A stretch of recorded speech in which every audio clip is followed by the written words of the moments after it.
Welcome, everyone. I'm Dean Leander Harding, Dean of the Cathedral of All Saints in the City and Diocese of Albany.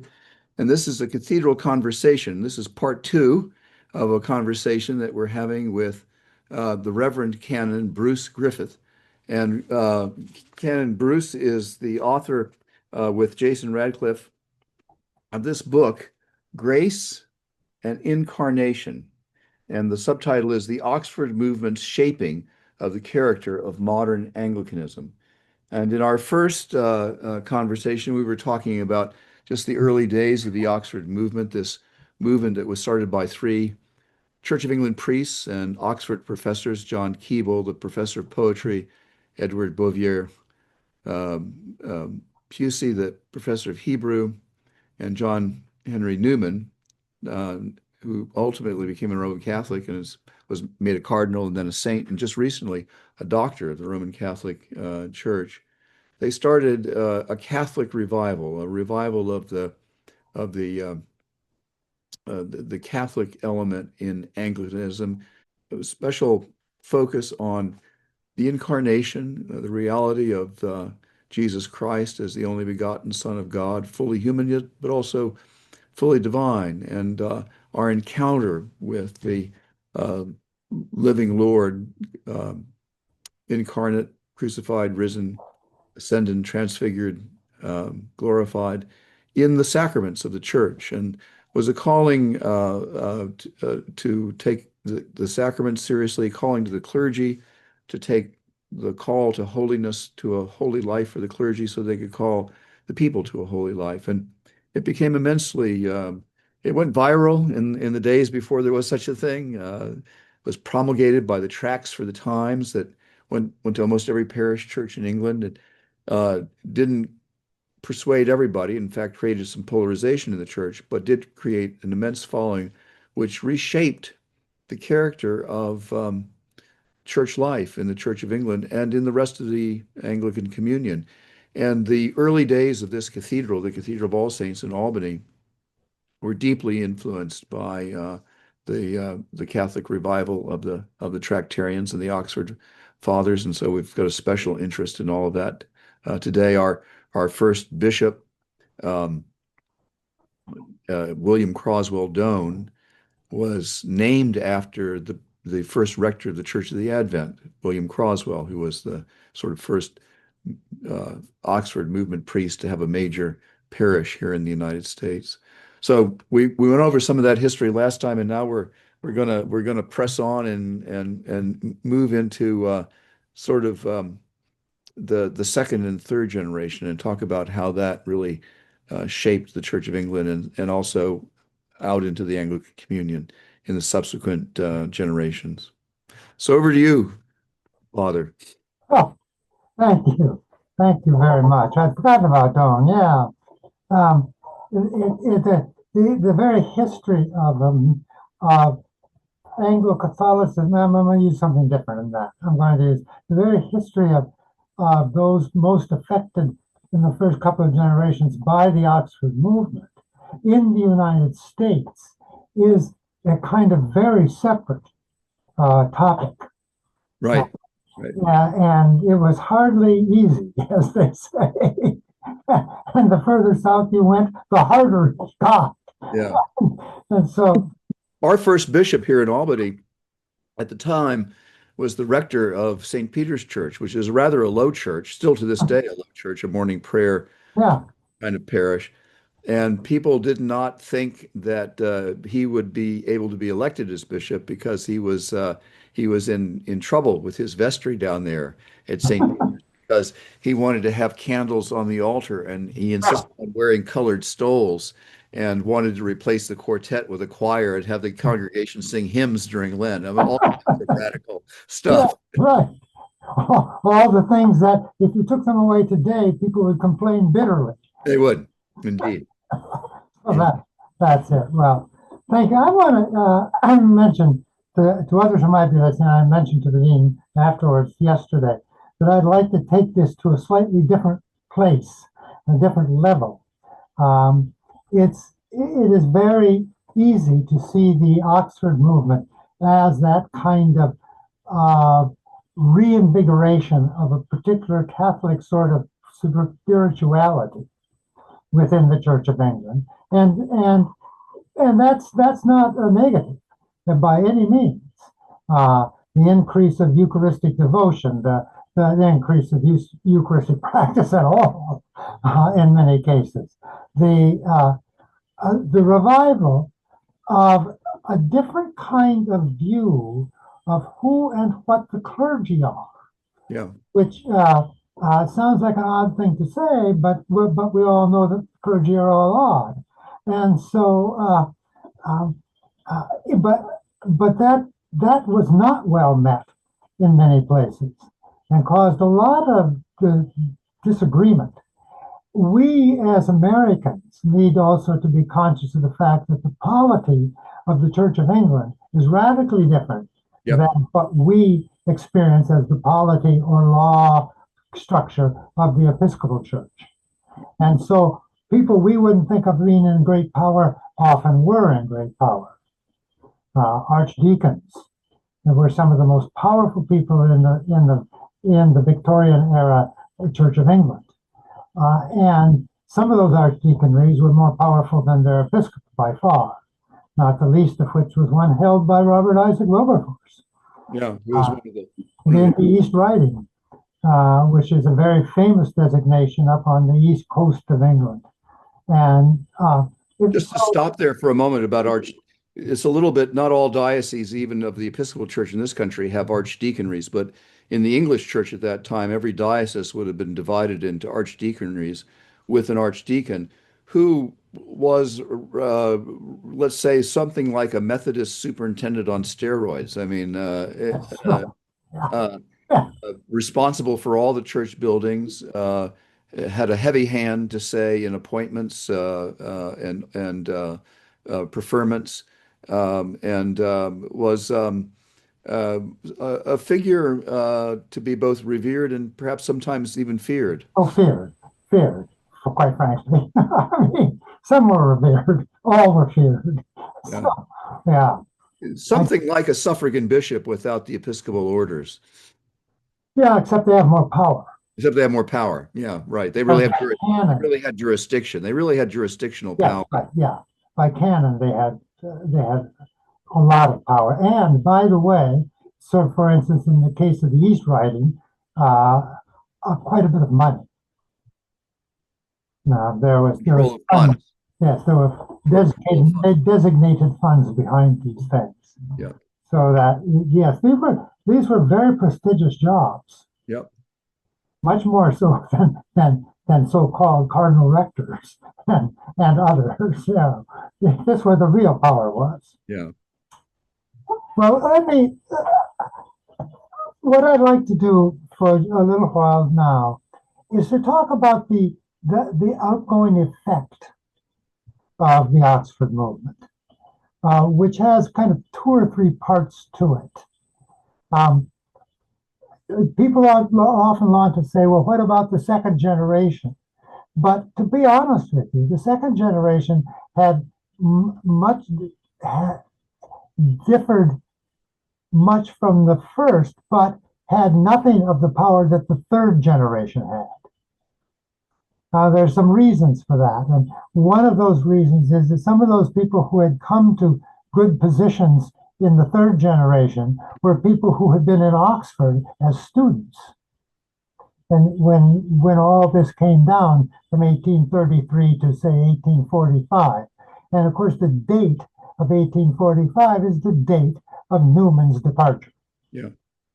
And that again is a thing of controversy. Why mark the guy who left with all the credit?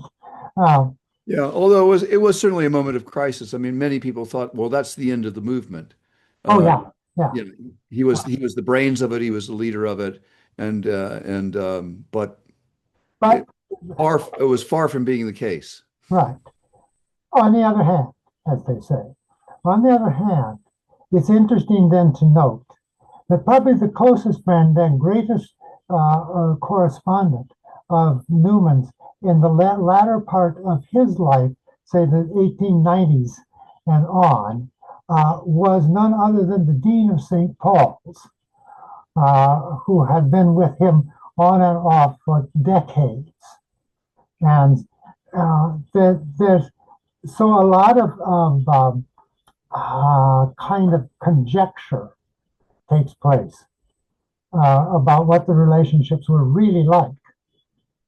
And yes, Who is that, Father? Who is the Dean of St. Paul's? if you give me another 5 minutes, it'll come into my addled brain. Um, because he's the one who wrote the great history of the Oxford movement. Richard Church. Richard Church. Yes, right. Yeah. Okay. Richard Church. Right. One of the really big time persons of the later 19th century in the Church of England. And the Oxford movement, his book of memories, The Oxford Movement 12 Years, yes, was republished in the 1960s by none other than the University of Chicago Press. Wow. And in a series, Great Item or something like that, Great Items in English Literature. Wow. Yeah. I mean, this is a really wonderful piece of work. And frankly, truth-telling, which also made it better than many memories aren't terribly truthful, but Church was very good at this sort of thing. And Richard Church, I believe, died within the same year as Newman. Yeah. Yeah, or the same 12 months, yeah. I should say, as Newman. Newman's life spans almost the 19th century exactly. Oh, yeah, yeah. So the assumptions that might be easy to make about who left and who stayed and how did they feel about each other need to be made carefully, because in some cases they stayed friends for lifetimes. You know, you could make a case that I heard a poignant thing that Keble kept Newman's bust on his desk, but put a scarf over it. That's true. Yeah, I mean, have you ever visited, Leander? Have you ever visited the enclosure which became that little so-called monastery? No, in Littlemore. No, I have not seen any of these great sites. I'm sad to say. I've not easy to find. I've only been to England a couple of times in my life. I have heard that Littlemore, when you look at it, it's extremely modest. That's a little more, yes. It is a little more, and it had like 5 bedrooms or something, maybe 6. The church is very small. Yeah. Well, what was their chapel and our church building is very small, there's nothing grand about Littlemore. Yeah. What was the relationship between Pusey and Newman like at the end of? Did they ever reconcile, or? I don't know if reconcile is quite the term. It was never. Dare I say, it was never bad. It was never bitter. Never bitter. But Pusey is not that kind of man anyway. That's right. That's right. He has a kind of genuineness of Christian character that's quite stunning, really. Yes, and also he was fairly introverted and not given to a lot of emotional kinds of things. Though at times he could fly off at somebody. So it was not,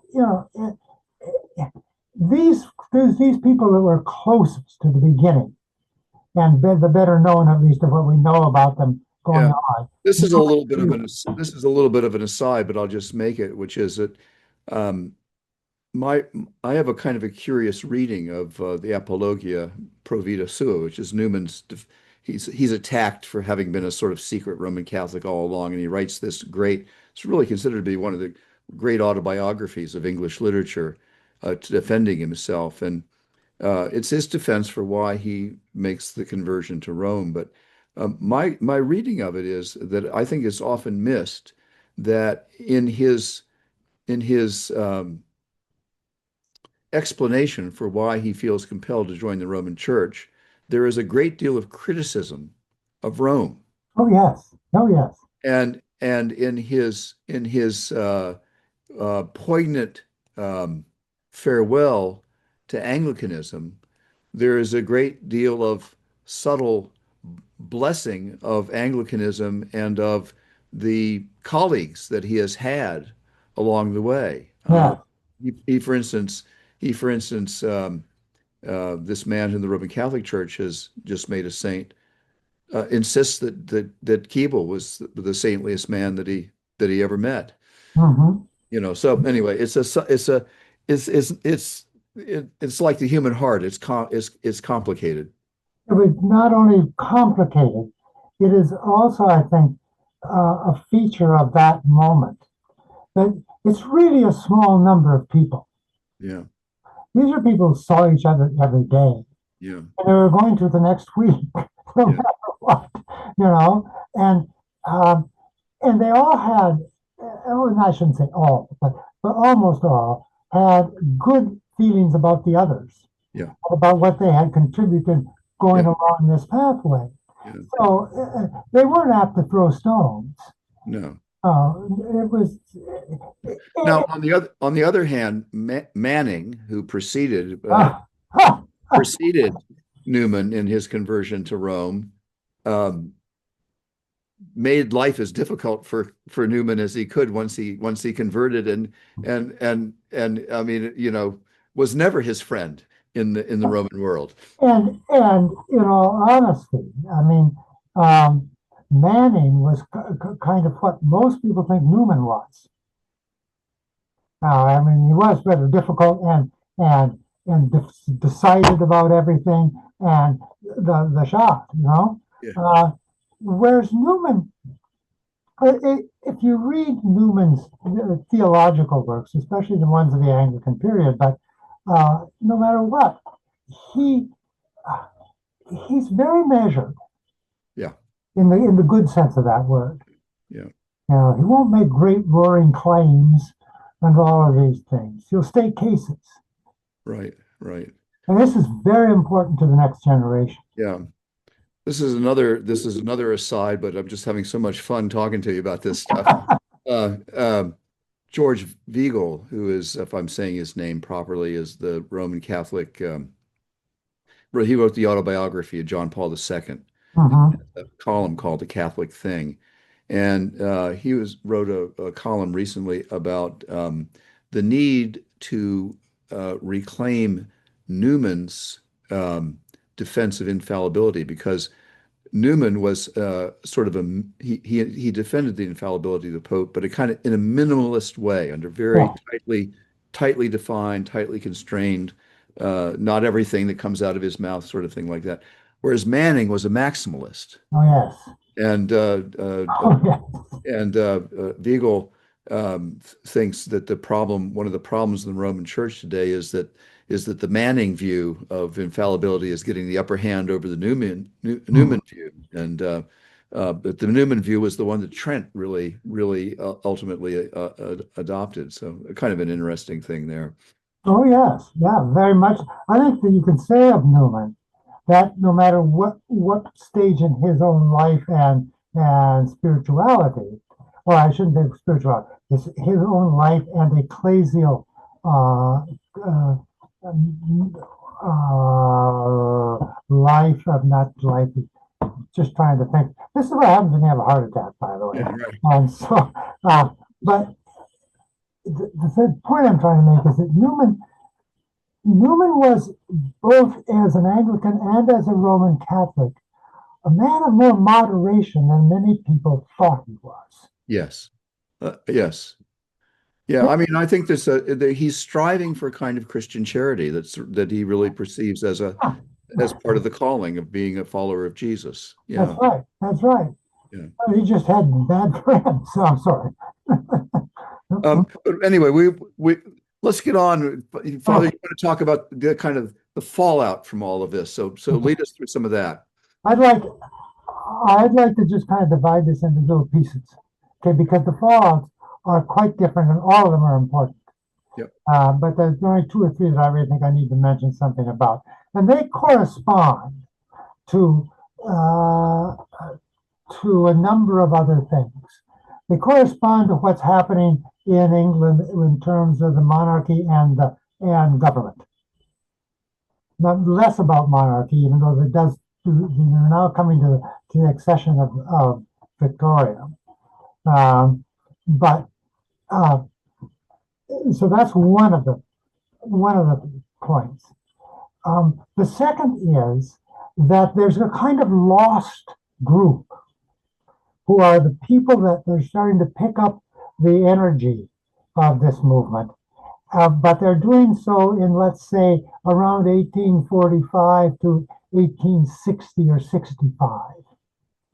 So they still know some of the others. They still know Pusey. They know a number of the others who had been with Newman. At this time, after Newman leaves, they're instead of being they're called Puseyites. Oh yes, the Puseyites. Yeah, and Pusey is unquestionably the spiritual leader of them in that sense. Pusey is quite ingrown, and but he does exercise a very important set of ministries in this period of time, and is not often noticed by historians as they drift quickly on. In that, so I'll use that as the example of the first of these things that is important. Pusey was married to a somewhat younger woman, but who was not always well, and she died at quite an early age. And so Pusey, as a memorial to his wife, caused to have built a church building in the Midlands. Go ahead. I can see Be sort of what is to become the industrial heart of England. Precisely, and that's an important part of this, because by 1845, the population of the Midlands was increasing, and it was increasing because people were brought in to work. Now, the working conditions were not good, as you might think of them being in 1845 in England for the working class. So his idea, since he was a man of considerable means, was to erect a parish church in order, or at least he wanted it to be a parish church, but to build a church building in one of these mill areas to serve primarily the mill girls. Because they were in some ways the worst treated. They were young. I mean, they were taken out of their homes at early teens, sent off to work 6 days a week in these mills, the so-called satanic mills. Yeah. Probably 12 hours a day. Oh, at least. Their lives were awful. So he on his own caused this to be built, and along with one of his first vicars in this place, whose name now escapes me, but it may come to me or may not, who went off then to Scotland, ultimately became bishop in Scotland. But and they in turn saw to the building of a dormitory, so that these girls who oftentimes lived in the sculleries of others' houses and the like had at least a decent place to sleep. And this is it's unbelievable social ministry for the 1840s. Yeah. Nobody did this, and he was roundly criticized by the archdeacon of the area for this. This was not what we do, sort of thing, who we are, and all of that. But I mean, it was only known, or I should say, it was known within a relatively short time that Pusey was behind this, because somebody had to know who had the money. But he always kept that interest. Always kept that interest. He also saw then, having done that, to the establishing of schools for the mill workers who had no education beyond very rudimentary. I mean, very, very rudimentary education. Maybe they could write, maybe. So it wasn't just find a place that they could, have a job or something. It was find a place where they, give them a place to earn a living, have them have a decent place to live, have them have them have decent food to eat, and then, of course, have them come to religious education on, afterwards or before or whenever, work days, services on Sunday morning, services on Sunday afternoon, a complete life. It may not have been the life they'd been dreaming of, but it was at least a secure, healthy, uh, uh, reasonable environment. Yeah. That's an amazing thing.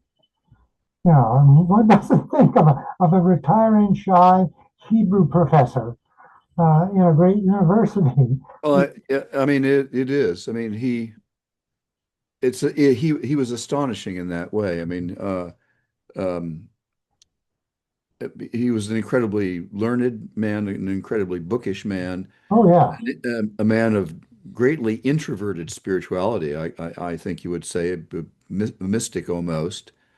Um, and yet he roused himself um, with a kind of ministry of good works on behalf of the poor that oh is yes, yeah, unparalleled in Oxford. There wasn't anybody else, certainly, and no other Oxford professor was doing anything like this. not that No time. other professor in the country, I don't think, either at the other places they say, was doing anything like this. Yes, I think you got it. Well, anyway, and of course, the name of the community is Leeds.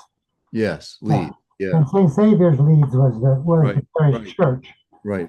the parish church that he caused to have built, and it's still there, and it still operates as a parish church.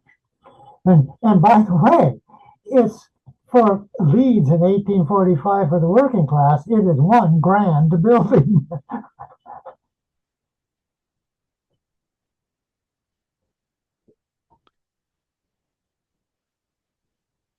Yeah. I'm So I think go ahead, keep talking. I'm trying to that find the became a name of it. model. I mean, I shouldn't say a model. It became an example to the movement. Of the kind of combination of exalted, well, of a beautiful church with an exalted liturgy, with a um, strong focus on Jesus Christ, Yeah, is present to his people in the word and the sacraments, right.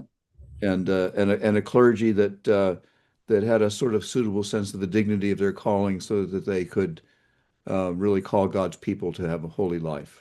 Yes. And they would often do that with a Walter Hook. Does that sound like it? Yeah. Yeah. As the vicar who arrived in 1837 to minister to the rapidly expanding city population. Anyway, Hmm. so Okay. so so Pusey really sort of, by the establishment of his church in Leeds, a church for the poor working folk, especially with these mill girls in mind. Um, he really um, he really focuses the energy of the Catholic revival of the Anglo-Catholic movement on the neediest and most challenged sections of the society. Yes, and I think if if Leeds is too exotic for some folks, they did the same with this in the middle of London, in a number of places in the middle of London. Yeah. Uh, and Where I can't remember the name of the church where he went during the cholera epidemic, and it was one of his students who was a curate, who was the rector in an inner city church in London, and he went and voluntarily served as the man's curate during the epidemic. Another astonishing thing for an Oxford professor to be doing. well, I think it's the most, this, in a way, the most important single part about it was the linking of quote, the church in some official capacity or another actually taking action and exercising care, Yeah. which had not been the big feature of the urban church in the 19th Yeah. Well, century. I mean, this is one of the features of the Anglo-Catholic movement in the sort of latter half of the 19th century, in my view, which is that as the population is redistributing, there's a tremendous redistribution of population from the countryside to the industrial cities now. Um, I don't, it's a big topic. Estates are being changed over from sort of cottage keeps to a more mechanized kind of agriculture. The crofters, the cottage holders are being pushed off the land. They're going into the urban centers, and there really aren't churches for them. Oh, There isn't a church in East London. There aren't. The, they're building up the population in places that are really not part of the medieval parish system in that way. that's right. Exactly. And they really have to create a kind of mirrored system. It kind of looks like the other system, etc. It's not the other system. And you're not going to work your way up to being Bishop In of the Bristol. 20th century or 21st century, we talk a lot about church planting, but church planting was very much a significant feature of this second generation of the Oxford movement. Yes, and I think that um, the other feature here about that particular thing, Leander, is to recall that by the end of the 19th century, at the end of the 19th century, let's say in the 1880s, something like that, quite a reverse thing is happening. Now people are moving to the cities, and the combination of the mechanizing of the industrial base that's just getting started, in the late 19th century. But it is definitely a feature when you look at what the amount of people who moved into the greater London area, because that's not where the jobs were going to be, because that's where the factories were being built. Yeah, Now they were a different kind of factory. right, They didn't deal with natural products coming out of the ground. right. And it's really quite amazing. So that there were a lot of social disruptions in the 19th century, more than we tend to think of it being like.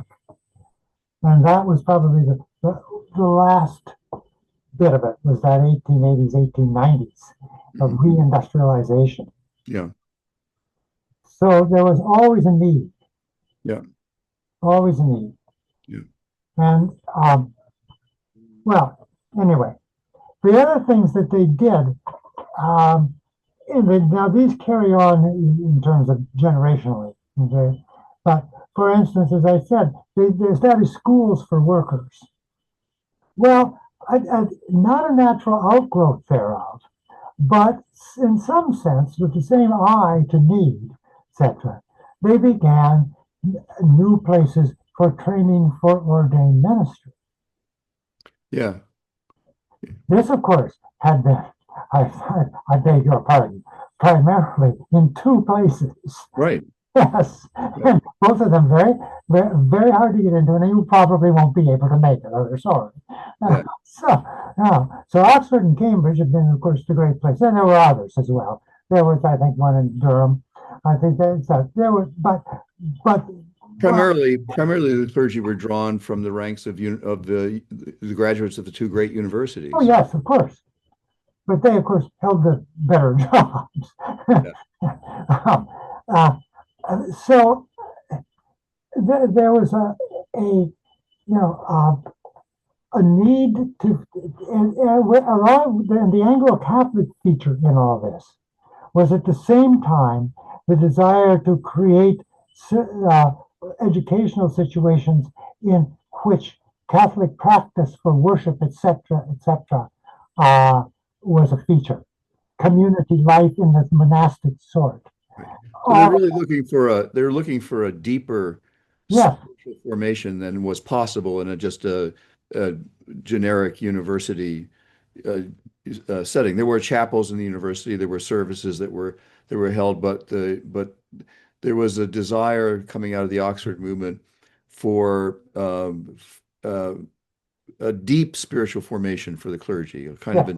a kind of intensity of spiritual life and practice. Men as a group saying the office together every day, having a Eucharist together every day, making regular confessions, receiving spiritual direction, reading the great spiritual classics, all of that. And so that leads to the founding of the first seminaries in England. Oh, yes. Yeah, very much so. And And what would you reckon? I don't even know. I know that Muirfield was one of the first ones. Murfield, I think from the beginning was a religious house. Yes, I think you're right. I think you're Uh, right. Well, where was Edward King well, now you challenge me. Now, anyway, that was one of the first. That was near Oxford, I think. oh yes, if 20 minutes after we're finished, I'll remember the name. Don't worry. Um, yes, and I think that Oxford was more the center of this than Cambridge, though there was some of this in Cambridge fairly early on as well. And it's just that the Oxford, because of the Oxford movement, has the cachet of being behind all of this.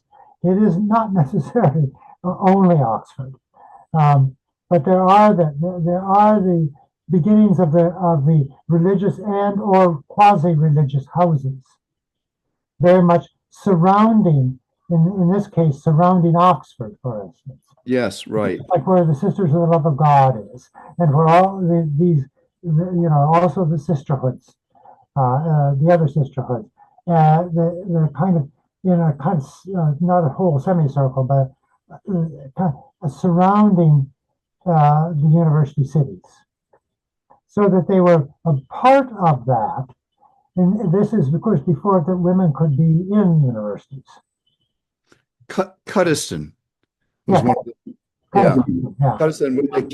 King was first chaplain and then ultimately head of Cuddesdon. Mhm. And he was one of the early products, Edward Right. King, of the Oxford movement. Mhm.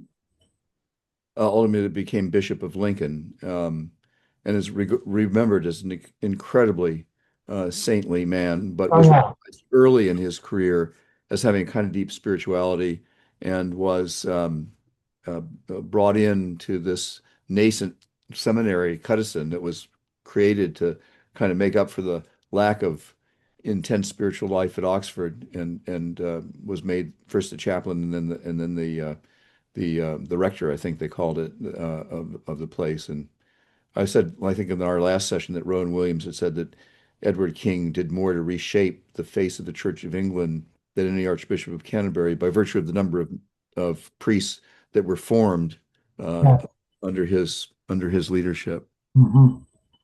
Yeah. There's a whole sort of there's a whole sort of attitude towards pastoral life, towards what it is to be a priest in a parish that is that is the product of all this. It's really quite a it's a it's what would you say? It's a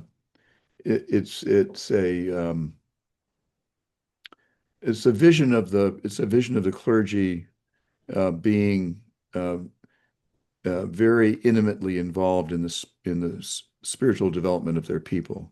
Yes. Yeah. That is actually their principal ministry. That's their principal work. Yeah. Right. Yeah. Yeah. As opposed to just Sundays at 8, 9, and 10, 15. Right. Yeah. Yeah. Yeah. Yeah. Yeah. Uh, Really the cure of souls, I think. We might say the that. old pure souls. Yeah, in that way. Yeah. And And yet, that's you had why, to be a person of deep prayer. If you were going to exercise that kind of responsibility with people, you had to be a person of deep prayer yourself and under kind of, that kind of pastoral care yourself. So that was the vision, I think. mhm. And in turn, of course, what happens is that this, if they have an attraction to this sort of life anyway, um, amongst the I don't want to be, I don't want this to sound prejudicial, um, but amongst those who might have secured quite good livings, Right. or etc., often might find their way toward that religious life. And and some of the houses were actually inhabited, at least in part, by people who could live almost wherever they wanted to. Right. Yeah, and actually chose this life, Right. Right. not just because that's what their father did. Yeah. Um, and so and that in turn gave a new emphasis and impetus to the larger missionary thing that gets the people down into South Africa, Yeah. for instance. It gets them over into Asia Minor. It gets them all the way over into Japan and into China, Yeah. uh, and even, as they say, even Australia. Even Australia. Wow. But eh, all of this at the same time, and I think it is going on while there is uh, a kind of, what do I really call it? They begin to look at the way in which theology, at least, which is my field, theology is taught. I mean, it begins to take on a kind of, I don't want to say a greater depth, because in any say, shape or form, theology can be deep, but something that linked theology a little more strongly to the spiritual life and made the topic, the way in which the topics of theology had been presented and talked about over a long period of time, begin to be modified, is the word I think I might use, to give greater emphasis to the long Catholic tradition. Mm-hmm. Now, Anglicanism has always been good about patristics. Yeah. Yeah, I say we tend not to create great systematic theologians. There are exceptions to that. There are some great dogmaticians in the firmament. But we have a long history of distinguished patristic scholars. oh yes, yeah. That kind of goes with the Oxbridge thing too. I mean, Yeah, yeah. if it's That's ancient, it's better. yeah. Yeah. But I think I yeah, think of somebody like Trevor Huddleston from the Community of the Resurrection, wasn't it? Yeah. Yes, that's Uh, yeah. you And he know, was the one that he was one of the ones that went to South Africa for a yeah, while. yes, yeah, and He was, I uh, think, I politely have a, asked to leave at some point. yeah, yes. I'll tell you a quick story about Trevor Huddleston. When I was I think it's when I was still a student at Toronto. Um, and I was then, as a student, a theology student, I was assigned to St. Thomas's Church, Toronto, which is right off at the edge of the university campus. Now it's on the university campus, but anyway, and they had what those days they called teach-ins and such. Right? And Remember? one of the people they invited one year was Trevor Huddleston. He had just been thrown out of South Africa. And he was already very famous, of course, and he drew huge crowds to the teach-in things. They had him in the varsity stadium, Wow. out of doors, Wow. So the Wow. last thing on his agenda was he came and preached evensong and benediction at St. Thomas's, Toronto, where I was a student, Wow. and um, he he was, of course, drew a packed house and they did all the stuff, and he was wonderful and everything. So afterwards, myself and a couple of the other students from Trinity were outside. It was fall evening. It was lovely. We were outside talking to one another, and out comes Huddleston about to go back to. I think we were staying at Trinity, so going back to the college, and he stops, chat a little bit, and halfway down the steps, and all of a sudden, this relatively small, sort of overcoated lady, elderly sort of almost lady, comes down, running down the sidewalk, and begins to beat him around the head with her purse, Oh my gosh. and shouting at him, Oh my gosh. "You ruined my country. You ruined my country." And and I mean, we were all, it's the kind of thing you just can't react right away. You just stand there, stare, And after about two big smashes across the front of his face, a couple of us got the act together and Right. ran up, and one of us grabbed the lady, and the others got him by the arm to pull him away from where he was standing. Yeah. And she broke loose and ran down the street still shouting, and we never saw her again. But the point I'm trying to make is that here in that kind of environment, someone of that stature is always at risk. Yeah. And the people couldn't believe anybody would do this to Bishop Huddleston. Yeah. But then he was actually a bishop, and Yeah. they'd take him on. So it was, but that also emphasizes the fact that a number of people in our religious life became strong, outgoing advocates for reform. Right. In various countries. Yeah. Yeah. So we don't think of them as just this going off to the monastery to get out of the way. Right. But right. Well, I certainly wanted movement.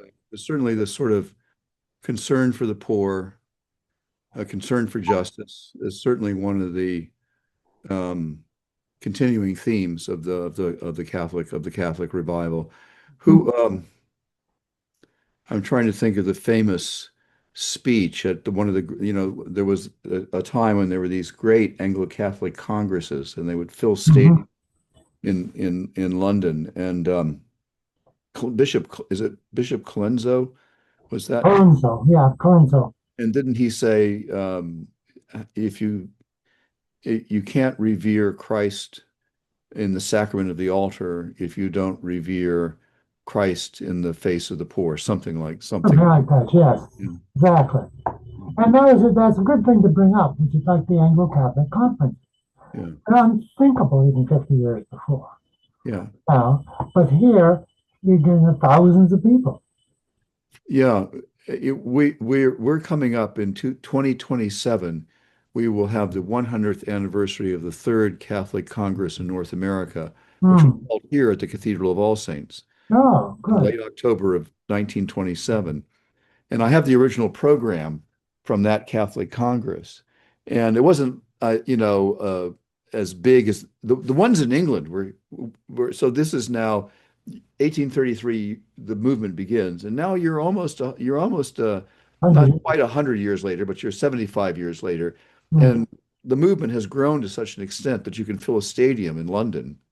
Yes. With clergy, hundreds, thousands of lay people, hundreds and hundreds of clergy, dozens of bishops. The Archbishop of Canterbury will show up and make an appearance. All of the great intellects of the church are certainly there. Fill the streets of London with a procession that goes for blocks and blocks and blocks. But we had one here, and it was, there were probably a dozen bishops that were present from all over the United States and visiting from England as well. So we're going to, in 2027, we're going to have see if we I don't know whether we'll be able to duplicate the numbers, but we're going to try to duplicate the enthusiasm. Yes, good idea. Good idea. I mean that seriously. I think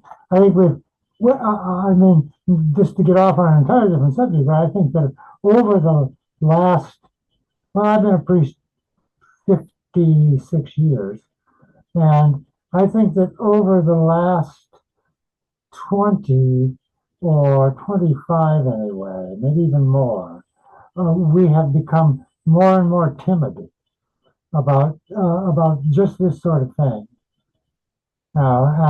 And yet, occasionally when things like this come up, we do better than we might think. Yeah. Yeah. Well, I mean, just to give you the drawing power of this tradition, which is, a path towards God along the path of beauty, um, that is very Christocentric and very sacramentally focused. We just had a young engineering student, freshman engineering student, um, uh, uh, from a completely non-church background, and read the New Testament, decided he wanted to be a Christian, and he found us. Yeah. He found us because there is a internet map that has a map for churches with reverent and traditional worship. So, it's people are still drawn to God. In this way. I always say that They want something different. they want something different. They want this to be different. They want something different. They want to be different, and they want not to just listen to a lecture. Right. We hope that the preaching is compelling, and we do everything we can so that it is.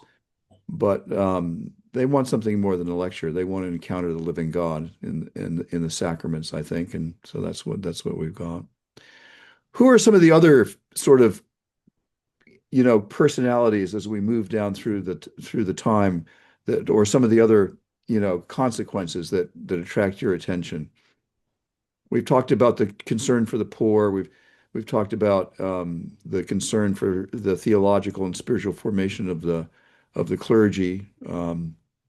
We got talked about the sort of astonishing growth of the movement, that it never was. I don't think you could ever say it was a majority of the Church of England, but it was a very significant and substantial party within the Church of England, such that ultimately there was a kind of a tradition of the Archbishop of Canterbury alternating between somebody who was more Catholic minded and somebody Right. evangelically minded. So, Hmm. but who are some of the other personalities that or events that capture your imagination? Well, to some degree, it's people. Now, I would think that uh,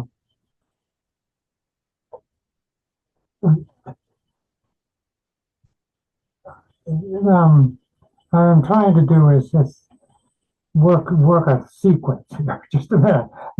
I would think right now, okay, in our time, you know, um, uh, the most outstanding is Rowan Williams. Yeah, former Archbishop of Canterbury. And the second most outstanding is Rowan Williams.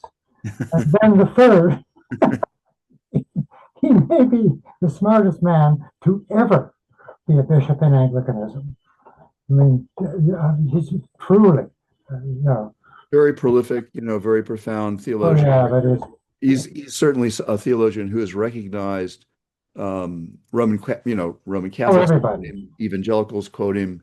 yeah, His influence is far beyond one kind of denomination or even one party within the church. He's oh, recognized yeah, across the board as a writer about spirituality, a writer about poetry and literature.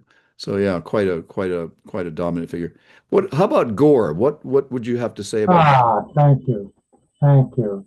We all should now quietly genuflect. And I mean, uh, What was the dear man's first name? Charles, Charles Gore. um, I think Gore is probably, one of the half dozen most important people, at least certainly in what we would think of as the Catholic thinking side of Anglicanism, but more than that. I Yeah, mean, he across the board. yeah. Um, He was one of the early principals of Pusey House. This he this was the first, I think. yeah. And he was a very prolific writer. Uh, uh, eh, um, there's nothing that Gore did that didn't do well. And that's not to say that he went out to do well. It is rather to say that the things that Gore found himself in were things that had integrity.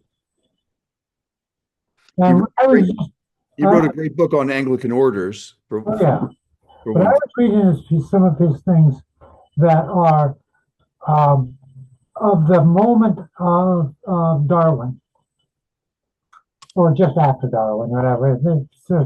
There's never an after Darwin. We're still at Darwin. But Right. anyway, from the 1890s, 1880s and 1890s. Um, and, um, he was one of the people who modified the language of the past to open descriptive uh, debate and talk and publication and such on the idea of development. Because the single greatest, my poor opinion, but I got a couple of people who think the same. My opinion is that development is the single most outstanding thing in England in the last half of the 19th century. As development, as a as a philosophy of thinking, describing, etc., etc. Yeah. They really had to almost invent the vocabulary because of the long history of things not changing. And I don't mean just just the order of the garter. I mean uh, the idea of evolution is actually, of course, an idea about development. Right. People don't think that way; they think of the other way around. But it's all of those pieces that changed all of the ways in which, or many of the ways in which we think, Right. over against those of our predecessors who were 100 years before us. They, so Gore, just on the basis of what he offered intellectually in Oxford at his time there, now it stands out as one of the outstanding thinkers of the 19th century. Just Yeah. like that. That's before you get into all the things that he did ecclesially. Yeah. He So ended up being bishop. I can't remember which see he was bishop of. Was he Bishop of Oxford or did he end up in Oxford? I think. But anyway, maybe Worcester? No, somebody else went to Worcester. Um, I should be able to tell you, and I can't without notes in front of me.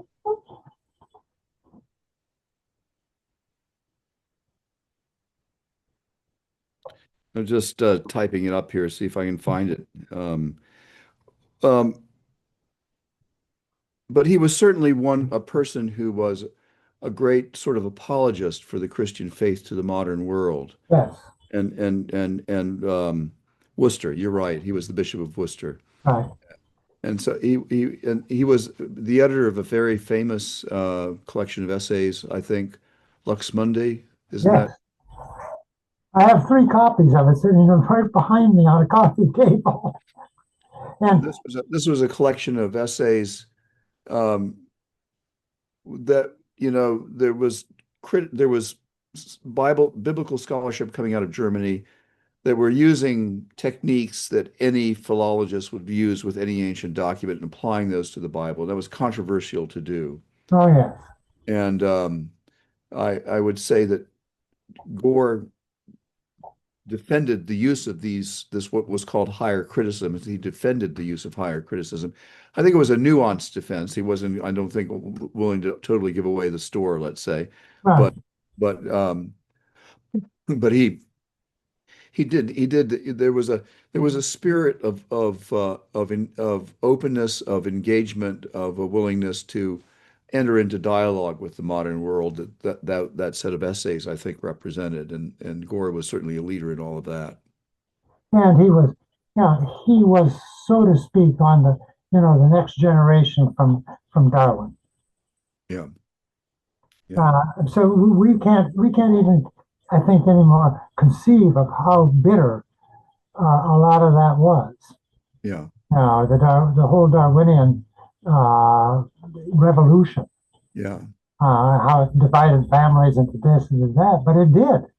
And Gore was, I think, I was looking at it actually in Lux Monday just within the last 3 hours or so, just to find, if I could find just a quick quotation or something. But Gore was very measured in his methodology.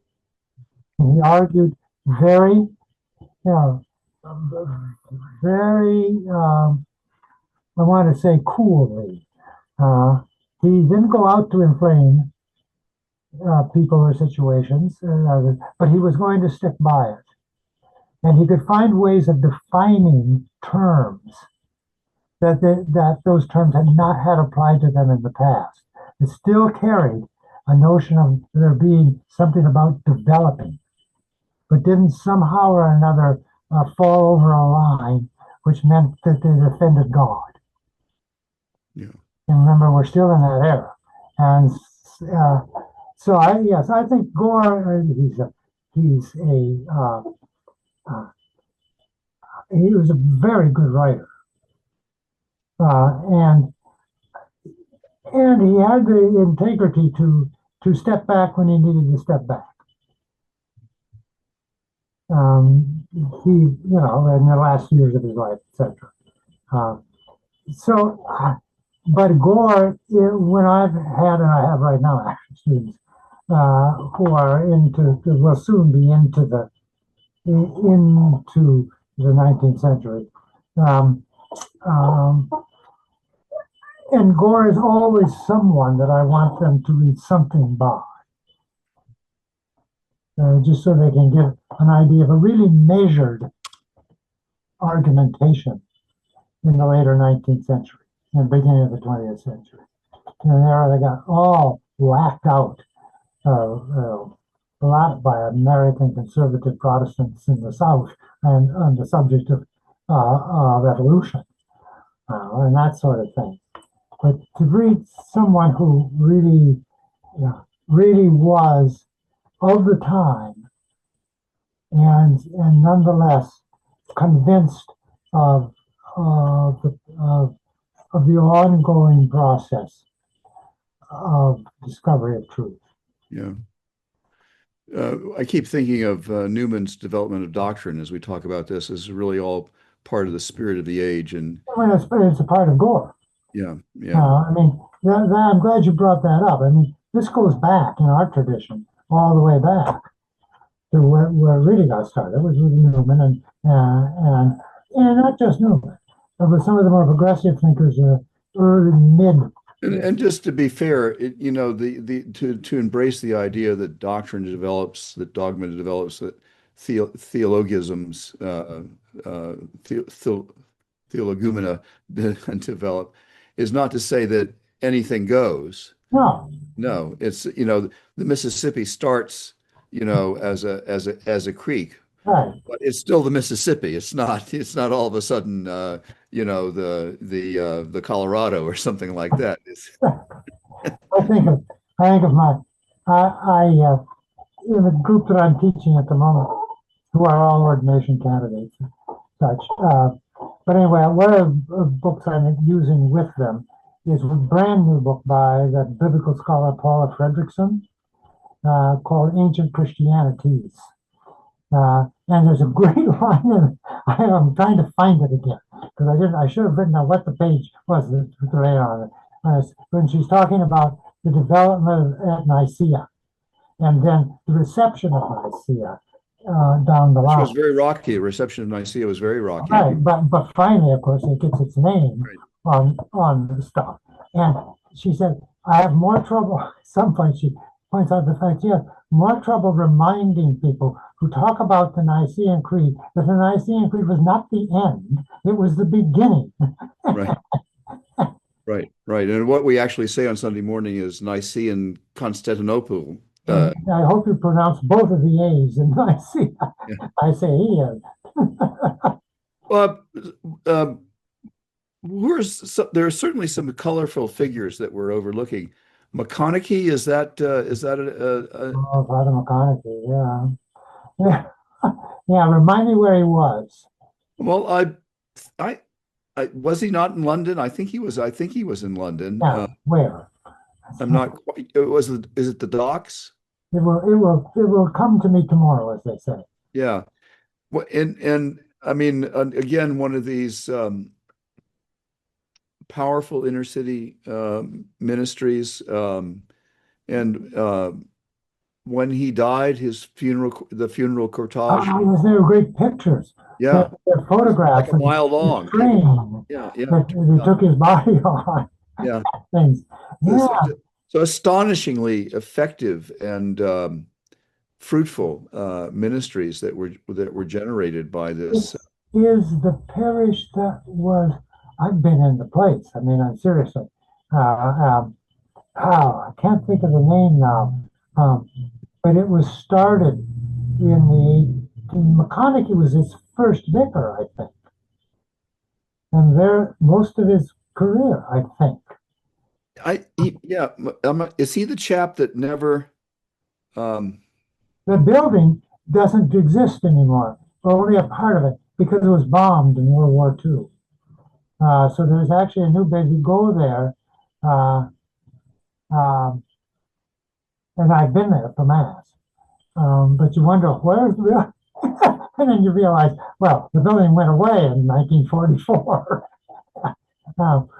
But yeah, I don't know what you think of this, but one of the things we haven't really talked about the church in the First World War, and um, one of the things that is said that Anglo-Catholicism, the Anglo-Catholic parishes really grew tremendously both during the war and after World War One because they had provision for praying for the dead, that's right. which the lower Anglican churches, evangelical churches would not do that. Right. You could come into an Anglican church, you could light a votive light for a dead person, and there would also be requiem masses Yeah. from time to time. And Mhm. this really answered a pastoral need that wasn't addressed in kind of the broader church environment. Mhm. Yeah, I think that, and I think that's actually a compelling argument, and not so much just quote prayers for the dead, but that any form of Catholicism um, will or must uh, take real account of the whole panorama of human existence, Yeah, before birth and after death. right. And yeah, it's certainly, I'm sure your experience has been mine too. That um, there's ministries at the end of life are um, are times when people need to have various ways of expression. Yeah, yeah, Yeah. yeah.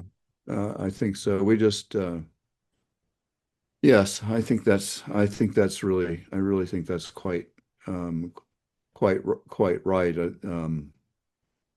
Yeah, I don't know what else to say. I'll tell you a quick story about um, prayers for the dead. For many years, for 16 years, I was rector of St. John's Church in Stamford, Connecticut. And St. John's was a pre-colonial parish and had been for most of its life a kind of default setting New England morning prayer, kind of, broad Anglican low church sort of a parish.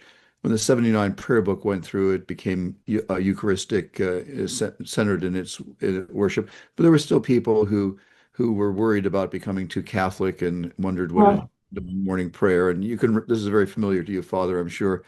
And 9/11, that tragedy took place, and uh, we would have people ringing the church offices were in the old rectory, and they ring the old rectory door and say, Father, I've come to light a candle. Where are the candles? Of course, we had no votive That's candles. right. That would be too Catholic, you know.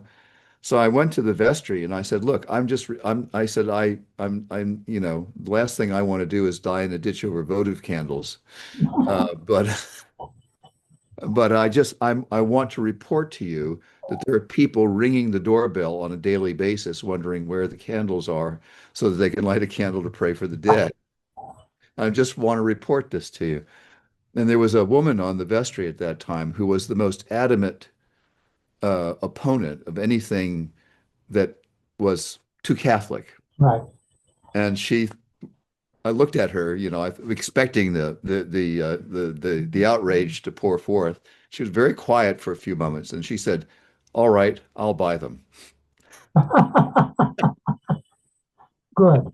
You know, and so that's how we got our votive candles. But there's something deep in the human heart, isn't there? That Sure. I Yeah. mean, I think that this is the glory of the sacramental worship. No, there's a danger; it can become a kind of formalism and empty of spiritual power. But at its best, and as I think it was in the places and personalities that we're describing, the form and the spirit come together in a way that is very, very compelling and bears great fruit. We've been talking for over an hour. I don't want to wear you out, Father, but what any last words? Any last words? Oh, you Sounds mean ominous, but any last words for today? Let's to write my own obit? No. uh, and I mean, we look forward to continuing our conversation in the future too. But as we close down this vast subject of the what would you say? What would you say would be? So we've rehearsed all this history, glorious, glorious history, and these astonishing personalities with their own quirks and eccentricities, but also their great fidelity and fruitfulness. What would you say? Uh, where does this all point us today? What would you say if we were to try to reclaim some of the best of this for ourselves today, for the mission of the church today? What would be some of the things that you would say about that? I I think it's a matter of emphasis. A matter of emphasis. Yeah, and I guess one of the things that when I talk with people who are going to be ordained or think they're going to be ordained or whatever, um, uh, I said to you yesterday, just or the day before yesterday, just in passing, I about myself that I realized at some point that what really mattered to me was beauty, um, and and I think that we, with great care, need to be conscious of the aesthetic more often than we sometimes are. Because sometimes it's what we do, not what we say, that people take away with them. Certainly, that's I think critically important at life passage times. Yeah. How you how you related with them in the funeral of their father or their husband or whatever. How but it, there's something if we pay attention to how we do, we will come away being with people considering that we know what we are about. For all the words, great though they are, that we speak, um, it's it's it's it's our manner of presenting what we do that carries the weight of importance, and very often also the weight of empathizing with them. I think that's well said. I think that's very, very well said. And I think I think this is if there is a special gift to Anglicanism. In a way, Anglicanism wants to be what C.S. Lewis called mere Christianity. It doesn't want to have, um, great distinctives that put lets and hindrances in people's ways, as Richard Hooker would say. Right. Um, but there is every sort of tradition of being a Christian has its own charism, and I think the charism of Anglicanism is the charism of beauty, and that you could say that um, one of the gifts of the Oxford movement was the restoration of reverence. I think there was a restoration of reverence for the church fathers, a Mhm. restoration of reverence for the intellectual tradition of the church, but also a restoration of reverence for the sacraments and a very careful um, approach to the presentations of the sacraments, so that people would indeed be led to worship the Lord in beauty and holiness. Mhm. That all that sort of sense of care and reverence um, may be as powerful or even more powerful than any words that are said. Yes. Yeah, I couldn't agree more. Yeah. And Uh, I've had people say that to me more or less on a mhm. routine basis after every funeral that we do. Because you get people from that have never experienced our way of worshiping before, and that's the thing that catches them, you And it know. also catches them at a moment when they're open to being caught.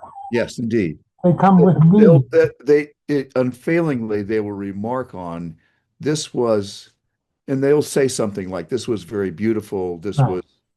this was different, this was um, this was special, but it's they're finding something that it's not altogether easy to find in some ways. Um, this has been a very rich conversation, Yes, Father. it has. I really appreciate the ask. And so, well, we'll probably ask you again. So start thinking now about what you'd like to say the next time we come around. And Okay. would you say a prayer to close us out? Okay. Lord Jesus Christ, we come before you with open hearts and open minds. Fill us now, fill us to the day, and fill us to all days, and keep us forever in your sight. Amen. Amen. Amen. Thank you, Father. Thank you so much. Thank you. We'll share all the links with you and everything, and we'll put a link to the book below and Great. look forward to continuing the conversation at another time. Yes, God, I'll even come to Albany sometime. amen. Yes, Amen. yes, but of course now it's getting close to snow in Albany, so Yeah. Well, you'll have to put 2027 in your calendar. We'll let you know. okay. Okay. Thank you very much, man. Bye-bye. Bye bye.